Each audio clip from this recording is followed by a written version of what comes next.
زدني علما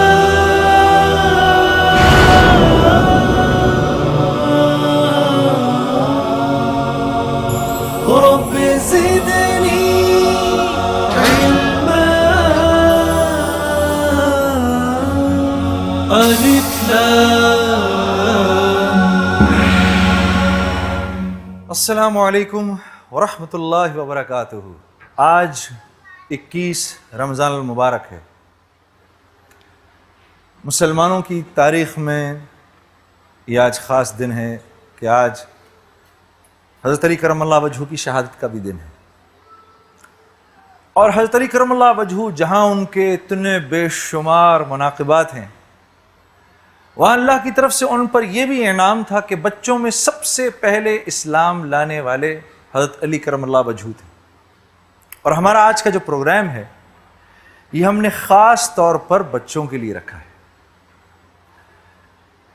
حضرت علی کرم اللہ وجہہ اور پھر ان کے بیٹے حضرت امام حسن اور امام حسین، اللہ کے نبی صلی اللہ علیہ وسلم جو پیار حسنین سے رکھتے تھے، وہ بھی ایسا تھا کہ آپ صلی اللہ علیہ وسلم اگر کبھی نماز میں ہوں سجدے کی حالت میں، اور اگر یہ دونوں بچے اگر آپ صلی اللہ علیہ وسلم کے کندھے پر چڑھ جایا کرتے تھے، پیٹھ پر چڑھ جاتے تھے، تو آپ صلی اللہ علیہ وسلم اپنے سجدے کو لمبا کر دیا کرتے تھے۔ آپ مسجد سے ایک بار نکلے تو یہ دونوں بچے آپ کے کندھوں پر تھے، تو حضرت عمر رضی اللہ تعالیٰ عنہ آ رہے تھے، بے ساختہ منہ سے نکلا، واہ واہ کیا زبردست سواری ہے۔ آپ صلی اللہ علیہ وسلم فرمایا، ہاں لیکن یہ بھی تو دیکھو کہ سوار کتنے زبردست ہے۔ ہاں جی میرے دوستو، اللہ کے نبی خاص محبت تھی آپ کو بچوں سے۔ آپ مسجد سے باہر نکلتے تھے، اگر بچوں کو مدینے کی گلیوں میں کھیلتا دیکھتے تھے تو ایسے اپنے ہاتھوں کو کھول لیا کرتے تھے، اور بچے دوڑ کے آپ صلی اللہ علیہ وسلم سے آ کر لپٹ جایا کرتے تھے۔ آپ بہت پیار کرتے تھے، جو کچھ ہوتا تھا بچوں کو دیا کرتے تھے۔ ہمارا آج کا پروگرام بچوں کے لیے ہے اور ایک اسپیشل پروگرام ہے۔ آئیے میں اپنے ان بچوں سے پہلے آپ کا تعارف کراتا ہوں۔ میرے بائیں طرف پیاری بچی بیٹھی ہے ہنیہ طارق، ان کے ساتھ اسامہ بیٹھے ہیں، اسامہ ظفر، ان کے ساتھ حافظ حسان ہیں، اور ان کے ساتھ بیٹھے ہیں راؤ سیف اللہ۔ میرے دائیں طرف بیٹھے ہیں محمد عکاشہ، ان کے ساتھ بیٹھے ہیں حسن شفیق، ان کے ساتھ ہیں اسامہ خان، ان کے ساتھ بیٹھی ہیں کشف رضوان۔ برق رفتار مرحلہ، بہت آسان سوال آئے گا بچوں آپ کے پاس۔ جو سوال آپ لوگوں کے پاس آنے والا ہے وہ یہ ہے، ذرا غور سے سننا۔ نیچے دیے گئے حروف کو صحیح ترتیب دے کر ہمارے پیارے نبی صلی اللہ علیہ وسلم کا نام مکمل کیجئے۔ اے ح بی میم سی الف ڈی دال، اور آپ کا وقت شروع ہوتا ہے اب۔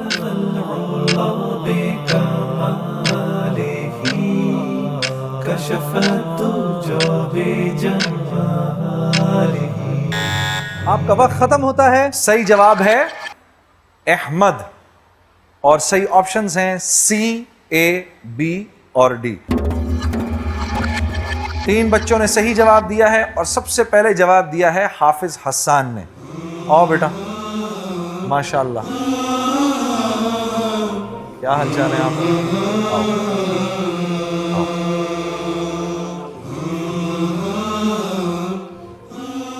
مبارک ہو آپ کو بیٹا حافظ حسان صاحب۔ کس عمر میں حفظ کیا؟ میں نے 13 سال کی عمر میں۔ 13 سال کی عمر میں پورا قرآن حفظ کر دیا؟ سنایا بھی کبھی؟ جی سنا ہے میں نے، میں مسجد میں سنتا ہوں۔ سامع ہو، پیچھے کھڑے ہوتے ہو؟ جی ماشاءاللہ بہت اچھے۔ تو یاد کیسے رکھتے ہو؟ دہرانے سے۔ دہراتے رہتے ہو؟ جی۔ دن میں کتنا پڑھتے ہو؟ ایک ہی دفعہ۔ ہاں جی۔ پارا کر لیتے ہو دن میں ایک؟ جی ہو جاتا ہے ایک پارا۔ ماشاءاللہ۔ جی۔ اچھا بیٹا حسان، ہم تم سے 14 سوال کریں گے، جی ٹھیک ہے؟ جی اور توجہ سے سننا ہے، ٹھیک ہے؟ اگر تم نے 14 سوالوں کے جواب دے دیے تو تمہیں ہم حج کے 2 پیکیجز دیں گے، ٹھیک ہے؟ جی۔ اور ان 14 سوالوں تک جانے کے لیے بیچ میں 3 منزلیں ہیں۔ پہلی منزل دوسرے سوال کے بعد آ جائے گی۔ اگر تم نے 2 سوالوں کے جواب دے دیے تو عمرے کے 2 ٹکٹ تمہارے ہو گئے، ہاں جی۔ اور اگر 7ویں سوال تک پہنچ گئے تو عمرے کے 2 پیکیج تمہارے ہو گئے، ٹھیک ہے؟ جی۔ یہاں سے پھر آگے سفر شروع ہوگا۔ اگر تم کہو گے کہ ہم نے آگے جانا ہے تو پھر 14 سوالوں تک آگے چلیں گے۔ جی۔ اچھا، ان سوالوں کے جواب دینے کے لیے ہم تمہیں 4 لائف لائنز دیں گے، ٹھیک ہے جی 3 لائف لائنز یہ ابھی 7ویں سوال تک چلیں گی تمہاری. دوہری سہولت کی جو چوتھی لائف لائن ہے یہ 7ویں سوال کے بعد آئے گی. یہ ہم تب سمجھائیں گے تمہیں کیا ہے. صحیح. اب تم 3 لائف لائنز کون سی ہیں تمہارے پاس؟ سب سے پہلی لائف لائن یہ ہے کہ تم نے جن کا ٹیلی فون نمبر دیا ہے جی ٹھیک ہے تمہارے بڑے ہیں جی تم ان سے مشورہ لے سکتے ہو. یہ جو ہماری آڈینس بیٹھی ہے ٹھیک ہے نا یہ ہماری شورا ہے ان سے لے سکتے ہو. اور مفتی صاحب مفتی زبیر صاحب موجود ہیں جی وہ ہمارے راہبر ہیں تم ان سے لے سکتے ہو. تیار ہو؟ جی. نروس تو نہیں ہو؟ نہیں نہیں. دعا پڑھ لو. سوال پوچھنے لگا ہوں. اب جب یہ سوال تمہارے سامنے آئیں گے نا پہلے 2 سوالوں کے تمہارے لیے تمہارے پاس 30 سیکنڈز ہیں جواب دینے کے لیے. ٹھیک ہے پہلا سوال جو تمہاری طرف آنے والا ہے غور سے دیکھنا وہ یہ ہے. ہماری مذہبی کتاب کا نام کیا ہے؟ اے توریت، بی زبور، سی انجیل، ڈی قرآن کریم. ڈی قرآن کریم. کر دوں اس کو محفوظ؟ جی جی. کر دیں جی محفوظ کر دیں جی. قرآن کریم دکھائیں جی جواب دکھائیں اس کا. ماشاءاللہ ماشاءاللہ. اگلے سوال کی طرف چلیں. اگر اگلے سوال کا جواب دے دیا تو کیا ملے گا؟ عمرے کے 2 ٹکٹ. عمرے کے 2 ٹکٹ. کس کو بھیجو گے؟ امی اور ابو کو. امی ابو کو بھیجو گے؟ شاباش. انہوں نے کیا عمرہ ابھی؟ نہیں. امی کی خواہش ہے تو پوری کرنی ہے. واہ واہ یہ تو کتنی زبردست بات ہو جائے گی. ہاں جی کتنے خوش ہو جائیں گے وہ. جی. ماشاء اللہ ماشاء اللہ. تمہاری اماں نے کبھی سوچا تھا کہ میرا بیٹا عمرہ کرائے گا ان کو؟ ہاں پتہ نہیں. دیکھو اللہ کی طرف سے کیسے جی معاملات ہوتے ہیں. ہاں وہ تو سوچ رہے ہوں گے کہ ہسبینڈ کے ساتھ جائیں گے جی. تمہارے ابا کے ساتھ جائیں گے. انہیں کیا پتا تھا کہ بیٹا ابھی کماؤ پوت بھی نہیں بنا لیکن مجھے عمرے کی طرف لے جائے گا. ہاں چلو دیکھتے ہیں صحیح جواب دینا ہے. جی انشاءاللہ. دوسرا سوال جو تمہاری طرف آنے والا ہے وہ یہ ہے تراویح کی نماز کون سے اسلامی مہینے میں ادا کی جاتی ہے؟ شعبان کے مہینے میں اے، رمضان کے مہینے میں بی، شوال کے مہینے میں سی اور ذی قعدہ کے مہینے میں آپشن ڈی. بی رمضان کے مہینے میں. سوچ لو پھر سے. بالکل سوچ لیا. پکی بات ہے. پڑھ رہے ہو تراویح ماشاءاللہ؟ جی جی. پڑھ رہے ہو؟ جی. بی کو محفوظ کر دیں جی. ماشاءاللہ ماشاءاللہ. دکھائیں جی. لو بھائی حافظ حسان صاحب آپ کو عمرے کے 2 ٹکٹ مبارک ہوں. کتنے خوش ہو رہے ہوں گے تمہارے اماں ابا اس وقت. ہاں بالکل ہے نا. دیکھو انہوں نے تمہیں قرآن حفظ کروایا تم نے کتنا اچھا گفٹ دیا ان کو. امی بیٹھی ہوئی ہیں جی. بات کریں ان سے. بالکل. جی بہن السلام علیکم. وعلیکم السلام. آپ کو بہت مبارک ہو بہن. بہت بہت شکریہ آپ کا. امید تھی آپ کو کہ یہ آپ کا حافظ بچہ اس عمر میں آپ کو لے جائے گا؟ سچ بتائیں. نہیں امید تو نہیں تھی بس اللہ سے بہت دعائیں تھیں. جس دن سے الف لام میم میں انہوں نے اپنا میسج سینڈ کیا تھا ہاں اس دن سے بہت دعائیں تھیں کہ اللہ تعالیٰ میری یہ آرزو بچے کے ذریعے پوری ہو جائے. بہت آپ کو مبارک ہو. تو ہمیں بھی دعا میں یاد رکھنا. انشاءاللہ. حافظ حسان صاحب اگلے سوال کے لیے تیار ہو جاؤ. جی 45 سیکنڈ ہے بیٹا تیرے پاس جواب دینے کے لیے. جی. گھبرانا نہیں ٹھیک ہے کانفیڈنس کے ساتھ. ٹھیک ہے اگلا سوال جو ہمارے حافظ حسان بیٹے کی طرف آ رہا ہے وہ یہ ہے روضہ رسول سعودی عربیہ کے کون سے شہر میں واقع ہے؟ اے مکہ مکرمہ، بی مدینہ منورہ، سی جدہ، ڈی ریاض. لائف لائن یوز کر سکتے ہیں. ہاں تو ہیں 3 موجود ہیں. شورا سے مدد. شورا سے. روضہ رسول سعودی عرب کے کون سے شہر میں واقع ہے جی؟ جواب دیں جی.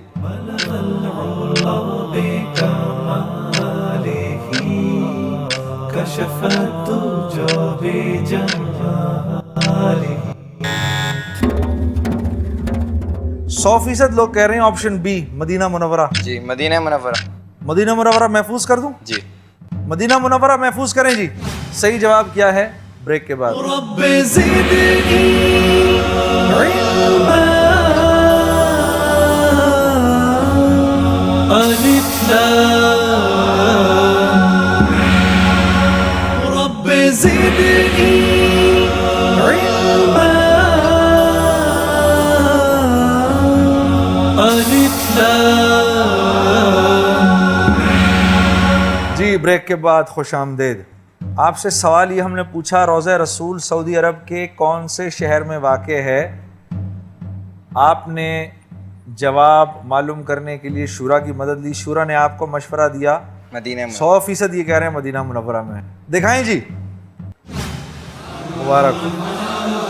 اگلے سوال کے لیے تیار؟ جی. اگلا سوال جو آپ کی طرف آنے والا ہے حافظ حسان صاحب وہ یہ ہے. اللہ تعالیٰ کے مشہور صفاتی ناموں کی تعداد کتنی ہے؟ اے 99، بی 100، سی 101، ڈی 102. اے 99. پکی بات ہے؟ جی. محفوظ کر دوں اس کو؟ جی. حافظ حسان صاحب فرما رہے ہیں 99 اے. کریں جی اس کو محفوظ، دکھائیں جی.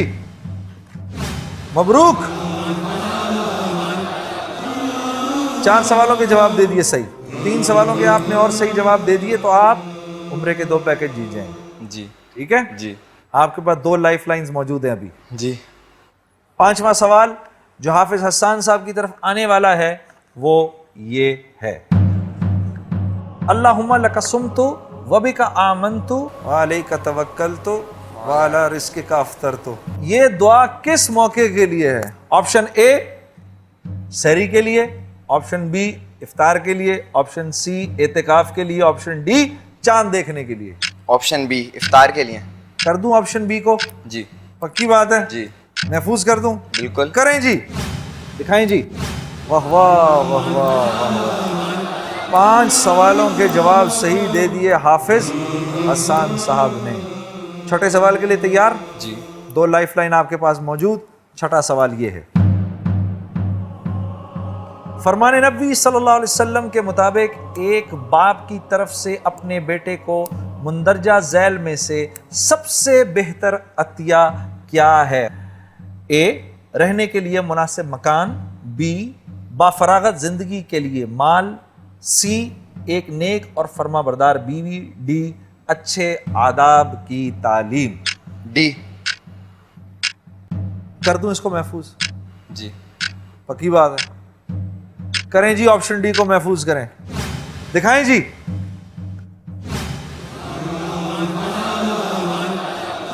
جی مفتی زبیر صاحب یہاں موجود ہیں. حضرت السلام علیکم ورحمۃ اللہ. وعلیکم السلام ورحمۃ اللہ وبرکاتہ. مفتی صاحب یہ لڑکا حافظ حسان بڑی تیز رفتاری سے عمرے کے پیکیجز کی طرف جا رہا ہے. ایک سوال رہ گیا ہے اور یہ اس بچے نے ماشاءاللہ سے فرمان نبی صلی اللہ علیہ وسلم کے مطابق ایک باپ کی طرف سے اپنے بیٹے کو مندرجہ ذیل میں سے سب سے بہتر عطیہ کیا ہے.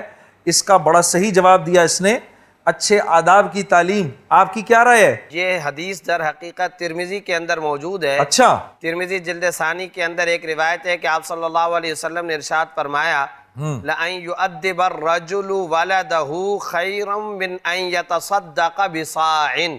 ٹھیک. والد اپنے بیٹے کو صحیح اور اچھے اور اعلیٰ آداب کی تعلیم دے، یہ اس کی طرف سے صاع کئی پیمانے گندم مال و متاع صدقہ کرنے سے بھی زیادہ بہتر ہے. واہ واہ واہ. اور اصل اس کے اندر نقطہ در حقیقت یہ ہے کہ اگر مال کو صدقہ کرے گا تو یہ ایک مالی عبادت ہے ٹھیک. اور فانی صدقہ ہے.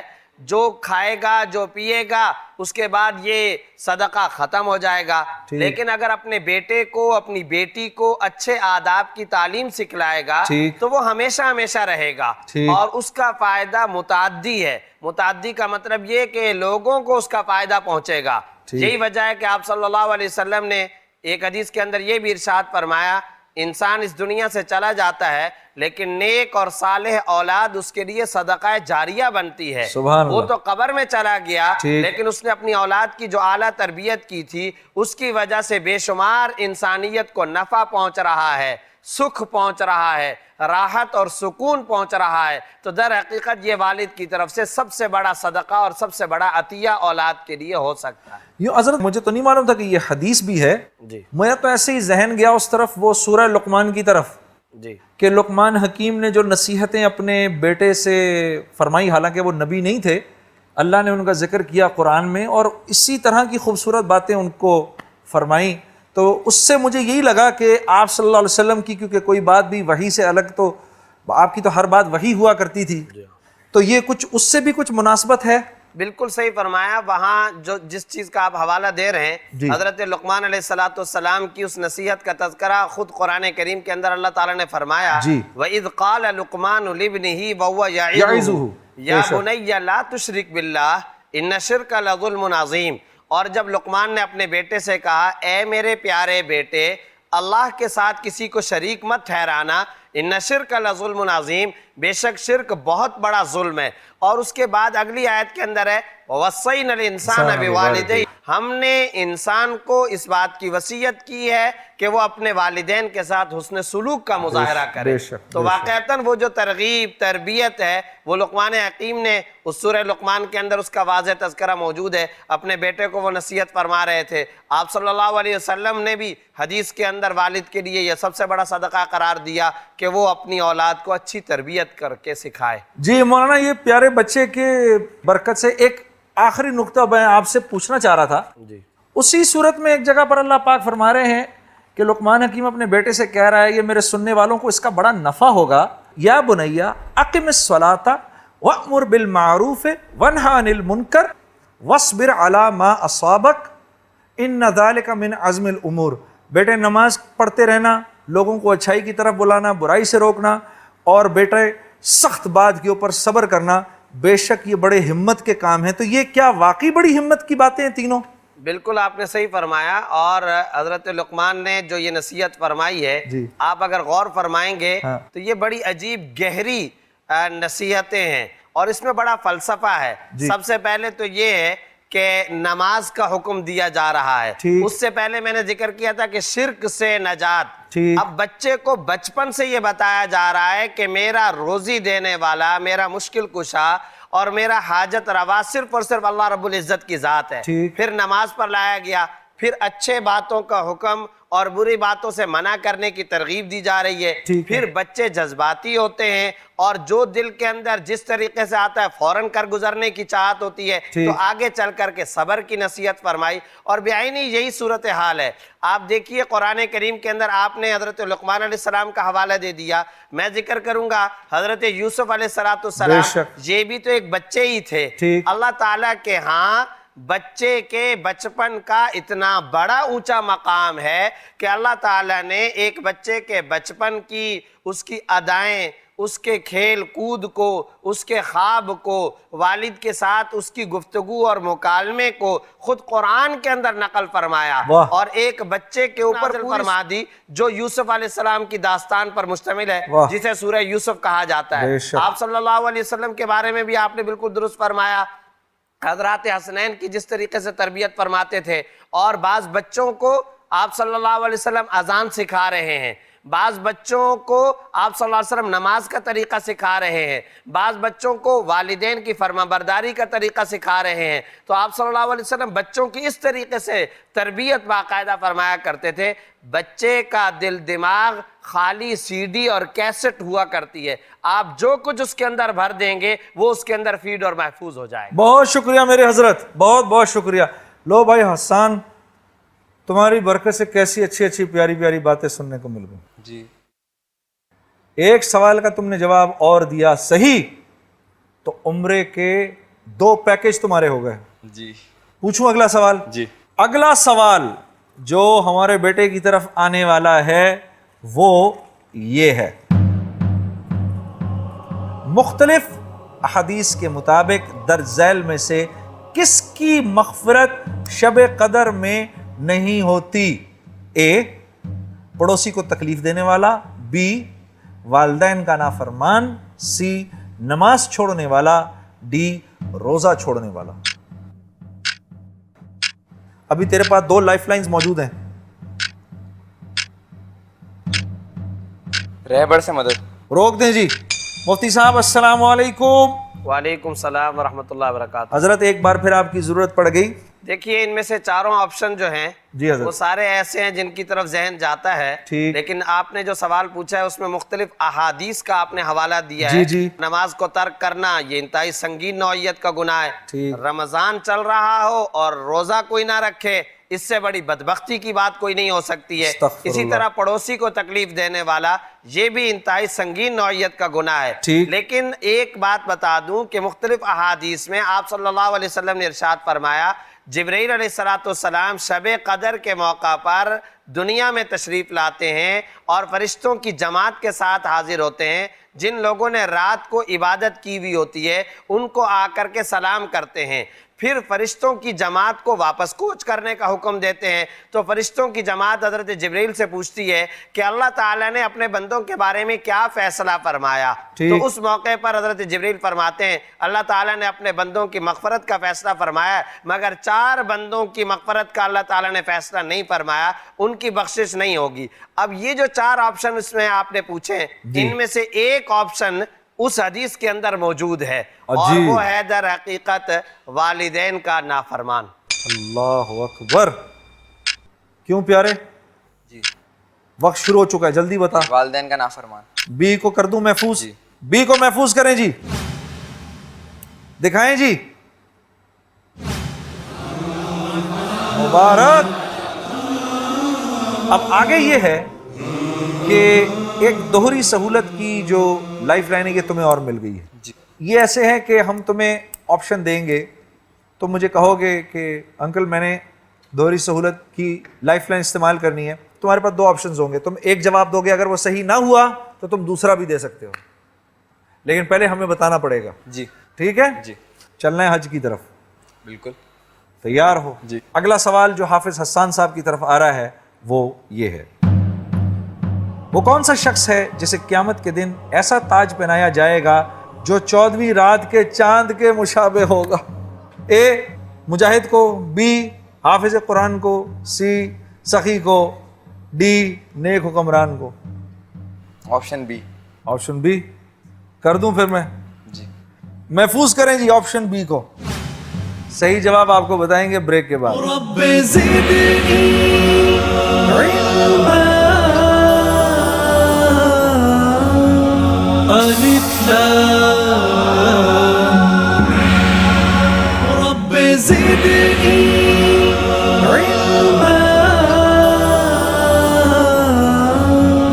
الف لام. جی بریک کے بعد خوش آمدید. قیامت کے دن کس شخص کو ایسا تاج پہنایا جائے گا جس کے آگے 14ویں رات کا چاند شرما جائے؟ آپ کیا کہہ رہے ہیں؟ حافظ قرآن کو. حافظ قرآن کو. دکھاؤں؟ دکھا دیں. دکھائیں جی. مبارک. اگلا سوال حافظ حسان صاحب کی طرف جو آنے لگا ہے وہ یہ ہے، حضرت عائشہ صدیقہ رضی اللہ تعالی عنہا کی والدہ کا نام کیا تھا؟ اے حضرت قیلہ، بی حضرت ام رومان، سی حضرت ام عاصم، ڈی حضرت آسیہ. بی حضرت ام رومان. سوچ لے. جی. پکی بات ہے. جی. کر دوں محفوظ؟ جی. کریں جی. آپشن بی کو محفوظ کریں. دکھائیں جی. حضرت ام رومان. اللہ کے نبی ان کے بارے میں فرماتے تھے اگر کسی نے جنت کی حور دیکھنی ہے یا جنت کی خاتون دیکھنی ہے تو ام رومان کو دیکھیں. ایسی زبردست خاتون، ہاں جی، جن کے شوہر ابو بکر صدیق جی. اور جن کی اولادوں میں حضرت عبد الرحمن بن ابی بکر جیسے جلیل القدر صحابی اور بیٹی حضرت عائشہ صدیقہ. 9 سوالوں کے جواب دے دیا آپ نے، 5 سوال رہ گئے. ریڈی حسان؟ جی. اگلا سوال جو آپ کی طرف آنے والا ہے وہ یہ ہے، قرآن مجید میں ان میں سے کس پر اللہ تعالیٰ کی لعنت قرار دی گئی ہے؟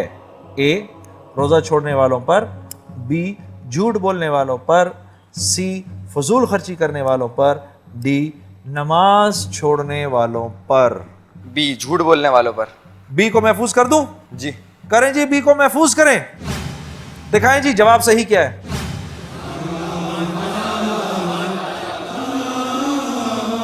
اللہ تو یہ خوش رکھے. لیکن میں مفتی صاحب سے ریفرنس لوں گا اس کا. حضرت السلام علیکم. وعلیکم السلام ورحمۃ اللہ وبرکاتہ. حضرت یہ جو ہے قرآن میں ان میں سے کس پر اللہ تعالیٰ کی لعنت قرار دی گئی ہے؟ تو جھوٹ بولنے والے پر. تو جھوٹ تو قدم قدم پر آج ہماری زبانوں سے نکل رہا ہے اس معاشرے میں. میرا مطلب ہے کہ آج ہم سانس جتنی دفعہ لیتے ہیں اتنی دفعہ تو جھوٹ نکل رہا ہے منہ سے. بالکل آپ نے صحیح فرمایا. قرآن کریم کی آیت ہے اور اس کے اندر آخر کا حصہ باقاعدہ اسی بات پر دلالت کرتا ہے جی۔ اللہ تعالیٰ نے فرمایا فمن حاجک فی من بعد ما جاءک من العلم فقل تعالوا ندعو ابناءنا وابناءکم ونساءنا ونساءکم وانفسنا وانفسکم ثم نبتہل فنجعل لعنت اللہ علی الکاذبین۔ بس ہم نے یہ کر دیا کہ جھوٹوں پر اللہ تعالیٰ کی لعنت ہو۔ اب یہ جو کذب ہے، جھوٹ ہے، یہ صرف اور صرف قرآن کریم کے اندر لعنت کا تذکرہ نہیں آیا، بلکہ احادیث کے اندر آپ صلی اللہ علیہ وسلم نے اس کی بڑی سختی کے ساتھ تردید فرمائی ہے، بلکہ مومن کے بارے میں فرمایا کہ وہ کچھ بھی کر سکتا ہے، جھوٹ نہیں بول سکتا۔ اور ساتھ میں یہ بات بھی یاد رکھنی چاہیے کہ وہ جو حدیث ہے مشہور جس میں منافق کی علامتیں بیان کی گئی ہیں، اس میں باقاعدہ ایک علامت منافق کی یہ بیان کی گئی، اذا حدث کذب، جب بات کرتا ہے تو جھوٹ بولتا ہے۔ تو گویا کہ جھوٹوں پر اللہ کی لعنت بھی ہے، مومن جھوٹ بھی نہیں بول سکتا، اور جھوٹ منافق کی بھی علامت ہے۔ آپ دیکھ لیجئے کہ قرآن و حدیث کا لب و لہجہ جھوٹوں کے بارے میں کیا ہے، اور انتہائی افسوس کی بات ہے، انتہائی دکھ کی بات ہے، آپ نے صحیح بات کی طرف نشاندہی کی ہے۔ آج ہمارے کاروبار کے اندر، ہمارے بازار کے اندر جھوٹ بولتے ہیں، اس کو ہنر سمجھا جاتا ہے۔ یہ سمجھتے ہیں کہ دیکھو میں کتنا چالاک آدمی ہوں، میں نے فلانے کو اس طرح سے ٹرخا دیا، میں نے فلانے کو اس طریقے سے روانہ کر دیا۔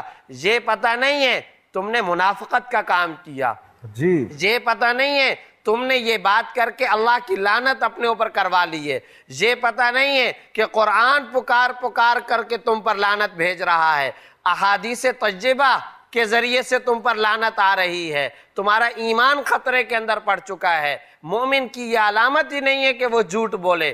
ایمان اور جھوٹ یہ دونوں جمع ہی نہیں ہو سکتے۔ آپ صلی اللہ علیہ وسلم نے ایک روایت کے اندر فرمایا خیانت اور جھوٹ یہ دونوں چیزیں کسی مومن کے اندر جمع نہیں ہو سکتی ہیں۔ تو یہ اتنا سخت اور سنگین لب و لہجہ قرآن و سنت کا ہے، اور ہم اس کو چالاکی اور کاریگری اور ہنر سمجھ رہے ہیں۔ اس لیے رمضان کی ساعتوں کے اندر اس سنگین ترین گناہ سے پوری امت مسلمہ کو توبہ کرنی چاہیے۔ اللہ آپ کو خوش رکھے حضرت، بہت بہت شکریہ۔ اگلے سوال کے لیے تیار؟ اگلا سوال جو تمہاری طرف آنے لگا ہے وہ یہ ہے، اوئے ہوئے حضرت عمر رضی اللہ تعالیٰ عنہ کی شہادت کون سے شہر میں ہوئی؟ اے مکہ مکرمہ میں، بی مدینہ المنورہ میں، سی کوفہ میں، ڈی دمشق میں۔ دوہری سہولت۔ دوہری سہولت، چلو بتاؤ۔ پہلا مدینہ منورہ میں۔ پہلا مدینہ منورہ میں، دکھائیں جی، یہ تو پہلا ہی صحیح ہو گیا۔ لائف لائن بھی چلی۔ کوئی بات نہیں۔ مفتی صاحب السلام علیکم ورحمۃ اللہ۔ وعلیکم السلام ورحمۃ اللہ وبرکاتہ۔ جی حضرت کیا فرمائیں گے آپ؟ حضرت عمر رضی اللہ تعالیٰ نے اپنی دعاؤں میں یہ جملہ کثرت کے ساتھ استعمال فرمایا کرتے تھے، اللہم ارزقنی شہادتن فی سبیلک وفی بلد حبیبک۔ یا اللہ مجھے اپنے راستے میں شہادت کی موت عطا فرما اور اپنے حبیب کے شہر کے اندر عطا فرما۔ صحابہ کرام عام طور پر سوال کیا کرتے تھے کہ امیر المومنین آپ کی حکومت ہے، آپ ماشاءاللہ امیر المومنین اور خلیفۃ المسلمین اور بادشاہ وقت ہیں، اور مدینہ آپ کا دارالخلافہ ہے، یہ سارے کے سارے لوگ تو آپ کی رعیت ہیں، تو آپ مدینہ میں کیسے شہید ہو سکتے ہیں؟ حضرت عمر فرمایا کرتے تھے بس اس بات کو چھوڑ دو، یہ میرا اور میرے خدا کا معاملہ ہے۔ اللہ تعالیٰ نے مسجد نبوی کے اندر فجر کی نماز کے موقع پر یہ سعادت اور یہ شہادت والی موت انہیں عطا فرمائی۔ کسی مفسر نے بڑی اچھی بات کہی ہے کہ کل کو جب شہادتوں کے وقت شہادتوں کی داستانیں سامنے آئیں گی تو کسی کی شہادت کی گواہی احد کا پہاڑ دے گا، کسی کی شہادت کی گواہی قرآن کریم کا نسخہ دے گا، کسی کی شہادت کی گواہی کربلا کا میدان دے گا، لیکن نبی کے غلاموں کے اندر اس شخص کا بھی کتنا اونچا مقام ہوگا، فاروق اعظم رضی اللہ تعالی عنہ کا، کہ جس کی شہادت کی گواہی بیک وقت 4 چیزیں دیں گی: فجر کی نماز، مسجد نبوی، منبر رسول اور خود روضہ رسول صلی اللہ علیہ وسلم۔ ماشاءاللہ، بہت اچھے۔ مفتی صاحب یہ آپ کی یہ بات سن کے تو یہ بات ذہن میں آتی ہے کہ جیسے حضرت عمر رضی اللہ تعالیٰ عنہ فرما رہے ہیں کہ اللہ مجھے تیرے راستے میں موت آئے، اس کا مطلب ہے کہ جو انسان نماز پڑھنے مسجد جا رہا ہے وہ دراصل اللہ کے راستے میں ہے۔ بے شک اس میں کوئی شبہ نہیں ہے، وہ یقیناً اللہ تعالیٰ کے نہ صرف یہ کہ راستے میں ہے، بلکہ اللہ تعالیٰ کے راستے کا جو اونچا درجہ اور جو اونچا مقام ہے در حقیقت وہ اس کے اندر ہے۔ اور آپ کو پتہ ہے ایک مرتبہ خود آپ نے بھی ایک پروگرام کے اندر وہ حدیث کوٹ کی تھی کہ جس کو مسجد کا عادی دیکھو اس کے ایماندار ہونے کی گواہی دو۔ بے شک۔ تو یہ تو نہ صرف یہ کہ مسجد کے اندر آنے جانے کے عادی تھے، بلکہ امیر المومنین تھے اور باقاعدہ امام مسجد نبوی تھے، اور اس وقت فجر کی نماز کی امامت فرما رہے تھے۔ بہت شکریہ حضرت، بہت بہت شکریہ۔ حافظ حسان صاحب، جی 3 سوالوں کے اگر آپ نے جواب دے دیے تو حج کے 2 پیکج آپ کے ہوئے، ٹھیک ہے؟ مجھے تو ابھی سے آوازیں آ رہی ہیں لبیک اللہم لبیک۔ جب بھی اذان سنو درود پڑھنے سے پہلے لبیک پڑھ دو ایک دفعہ، اللہ پاک اس کو اس سال ضرور حج پر لے کے جائیں گے۔ انشاءاللہ۔ تیار 12ویں سوال کے لیے؟ جی شاباش، ہمت کر کے۔ اگلا سوال حافظ حسان صاحب کی طرف جو آنے والا ہے وہ اگلا سوال یہ ہے،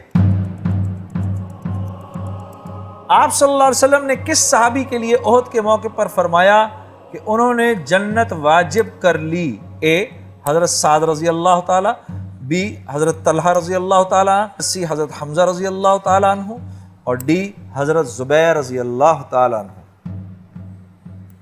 کس کے بارے میں اللہ کے نبی نے فرمایا کہ انہوں نے جنت واجب کر لی؟ احد کا واقعہ تو پڑھا ہے نا؟ ہاں، ان چاروں میں سے احد میں شہید کون ہوا؟ حضرت حمزہ۔ سید الشہداء۔ جی جواب سی۔ اور باقی 3 جو ہیں وہ عشرہ مبشرہ ہیں۔ جی سوال مشکل آ گیا۔ کافی۔ سی حضرت حمزہ رضی اللہ عنہ۔ سی کر دوں؟ جی لائف لائن نہیں لوگے؟ نہیں۔ کریں جی آپشن سی کو محفوظ کریں جی۔ محفوظ کر دیا؟ جی اب تو محفوظ کر دیا۔ اب تو کر دیا۔ ہاں، جی جواب بتاتے ہیں آپ کو بریک کے بعد۔ رب زدني علما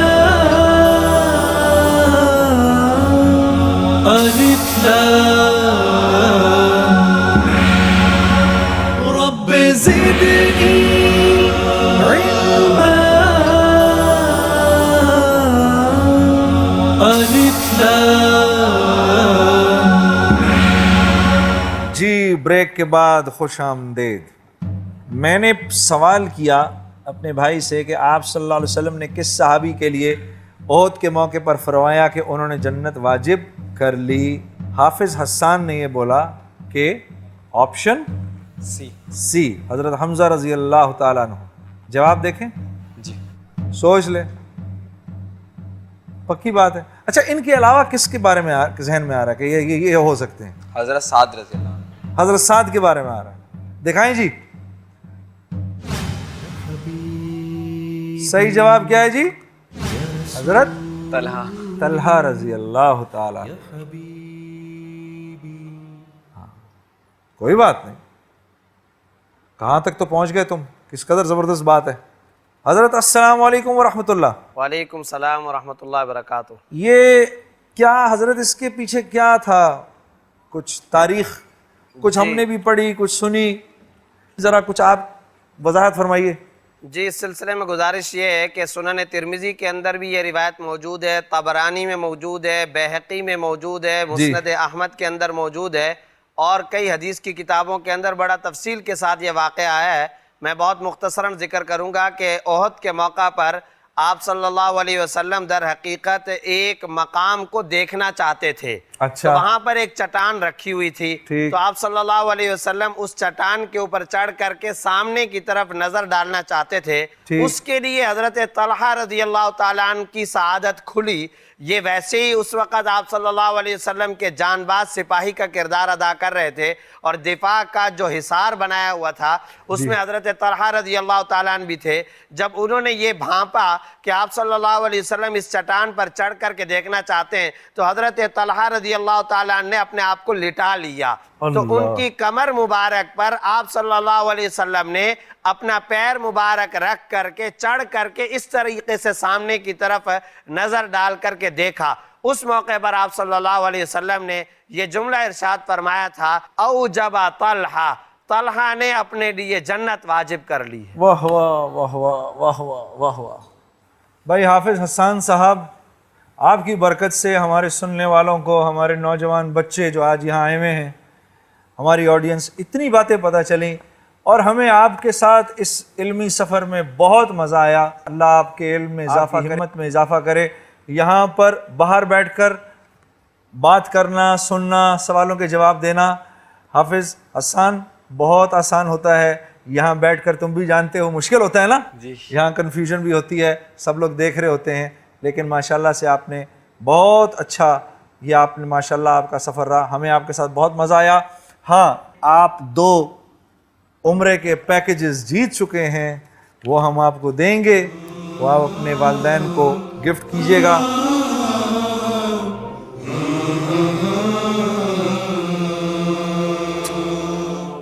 جناب تشریف لائیے حافظ حسان صاحب، بہت بہت آپ کو مبارک ہو۔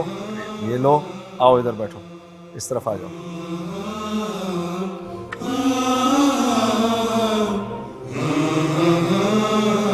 جی عزیزان گرامی، اگلے پروگرام تک کے لیے اجازت۔ السلام علیکم ورحمۃ اللہ وبرکاتہ۔